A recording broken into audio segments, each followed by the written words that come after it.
Welcome back. Did you know today's snowstorm was named Indra? Do you remember Storm Avery, Ebony, Fisher, or Gia? Yeah, me neither. But you do probably remember the names Katrina, Camille, Hugo, and Sandy. Well, in this week's Weatherwise, the naming of winter storms is very different than the naming of tropical systems. If you knew today's storm was Indra or the storm in the Northeast over the weekend was named Harper, you probably watched the Weather Channel. That station began naming winter storms in November of 2012.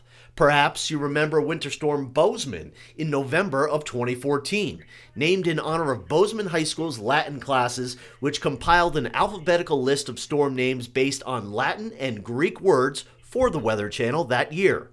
But back in 1953, the United States National Weather Service began using female names only for tropical systems. In 1978, both male and female names were used for tropical systems. Meteorologists named tropical storms and hurricanes to help people remember the storms and to communicate about them more effectively. But the winter storm naming is limited strictly to the Weather Channel only. The National Weather Service objects to the naming of winter storms and has issued a bulletin to all of its meteorologists noting that they are not to use winter storm names.